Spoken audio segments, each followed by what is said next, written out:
భారత చైతన్య యోజన పార్టీని అధికారంలోకి తీసుకుని రావడానికి తన వంతు కృషి చేస్తారని ప్రతిపాడు నియోజకవర్గ సమన్వయకర్త మహాలక్ష్మి అన్నారు. గుంటూరు లక్ష్మీపురంలో గురువారం మహాలక్ష్మి మాట్లాడారు. మరో 2-3 రోజుల్లో నియోజకవర్గంలో పర్యటన ప్రారంభించి తమ పార్టీ మేనిఫెస్టోని ప్రజల్లోకి విస్తృతంగా తీసుకుని వెళ్తానని చెప్పారు. నియోజకవర్గంలోని నీటి సమస్యతో పాటు రైతాంగ విద్యార్థి సమస్యల పరిష్కారాన్ని బాధ్యతగా తీసుకుంటారని భరోసా ఇచ్చారు. మాల ఐక్య సేవా సమితి నాయకులు స్టాలిన్ మాట్లాడుతూ మహాలక్ష్మి గెలుపు కోసం అందరినీ కలుపుకొని అహర్నిశలు కృషి చేస్తామని స్పష్టం చేశారు.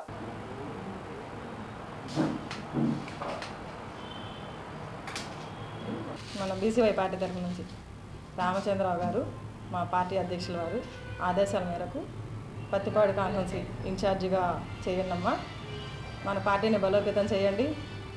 పార్టీ గురించి మీరు ప్రజల్లోకి వెళ్ళి ప్రజల సమస్యలు తెలుసుకొని ప్రజలకు ఏమేమి అవసరాలు ఉన్నాయో వాళ్ళకి ఏమి అవసరాలు ఉన్నాయో మనం వాళ్ళకి ఏం చేయగలుగుతామో వాళ్ళకి మనం ఏ విధంగా ఉపయోగపడతామో అవన్నీ ప్రజల సమస్యలు కనుక్కొని మన పార్టీ తరపు నుంచి ఇలా చేస్తామని చెప్పి మా పార్టీ నాయకుల వారు అధ్యక్షుల వారు ఆదేశాల మేరకు ఇప్పుడు ప్రశ్న ముందుకు రావడం జరిగింది.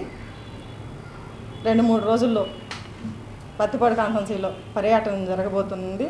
ఈ పర్యటనలో ప్రజలు రైతన్నల కోసం, నిరుద్యోగుల కోసం, మహిళల కోసం, చదువుకునే విద్యార్థుల కోసం, వీళ్ళందరి కోసం మా పార్టీ వాళ్ళందరికీ అండగా ఉంటుందని తెలియజేయడం కోసమని రేపు ఒక 2-3 రోజుల్లో పత్తిపాడు కాన్ఫరెన్సీలో పర్యటన చేయబోతున్నామండి. అలాగే మా పార్టీని మమ్మల్ని ఆదరించి ఇష్టపడి మా మేనిఫెస్టోలు చూసి మా పార్టీ మేనిఫెస్టోలు చూసి అవన్నీ నచ్చి మాల మహాసంఘ నాయకులు మా స్టాలిన్ గారు మా పార్టీకి నేను ఒక దళిత బిడ్డని, ఆయన కూడా మా దళిత మహిళ పార్టీ కోసం పనిచేస్తుంది. 2 పార్టీలు వాళ్ళు గౌరవించలేదు. 2 పార్టీలకి చేసింది ఆ 2 పార్టీల్లో గౌరవం దక్కలేదు, గౌరవించలేదు, ఎవరు పట్టించుకోలేదు. అమ్మాయిని చాలా వెనకబడుగులో వేసేశారు అని చెప్పేసి బోడే రామచంద్ర యాదవ్ గారు మా ఎస్సీ అమ్మాయి దళిత మహిళకి గౌరవాన్ని ఇచ్చారు. అమ్మాయిని మాకు అనేది ఒక ఉన్నత గౌరవాన్ని ఇచ్చారు. అమ్మాయికి మేము సపోర్ట్గా నిలబడితే కాన్ఫరెన్సీలో సపోర్ట్ చేసి అమ్మాయికి పార్టీ పరంగా మనం నిలబడితే బాగుంటుంది అని చెప్పేసి మన మాల మహాసంఘ నాయకులు స్టాలిన్ గారు మీడియా ముందుకు వచ్చి మన పార్టీకి సపోర్ట్ చేయడానికి రెడీగా ఉన్నారు. ఈరోజు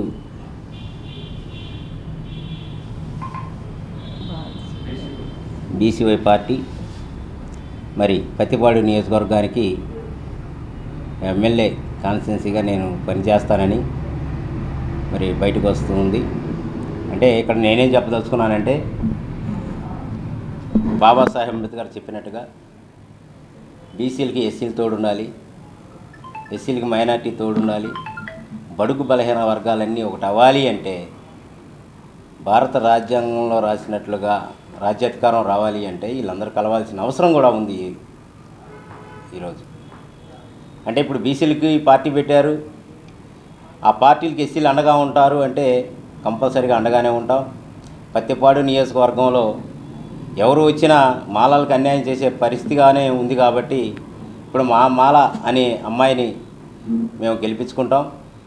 వైఎస్ఆర్సీపీ ఓటుల్ని చీలుస్తాం, టీడీపీ ఓటుల్ని చీలుస్తాం. మాలలందరం కలిసి ఓటేసుకొని మా మాల బిడ్డను గెలిపిస్తామని గతంలో చెప్పాను. బాలసాని కిరణ్ కుమార్ని మాకు వద్దండి, ఎస్సీ ఓటింగ్ ఎక్కువ ఉంది అని జగన్మోహన్ రెడ్డి గారికి చెప్పడం కూడా జరిగింది మీడియా మిత్రుల ద్వారాగా. కానీ వాళ్ళు అదేం మార్చకుండా వాళ్ళ ఇష్టాసారంగా ఎక్కడో ఉన్న మనిషిని తీసుకొచ్చి పత్తిపాడు నియోజకవర్గంలో పెట్టి 18 ఏళ్ళ ఓట్లు ఉన్న వాళ్ళని వాళ్ళు ఎమ్మెల్యేగా నిలబెడితే 45,000 నుంచి 50,000 ఓట్లు దాకుండా మేము ఊరుకోమయ్యా మేము జగన్మోహన్ రెడ్డి గారు. అందుకనే 50,000 ఓట్లు గడప గడపక తిరిగి మా ఎస్సీ మహిళ మాల అమ్మాయిని గెలిపించుకుంటామని మాల ఐక్య సేవా సమితి తరఫున మీకు చెప్పడం జరుగుతూ ఉంది.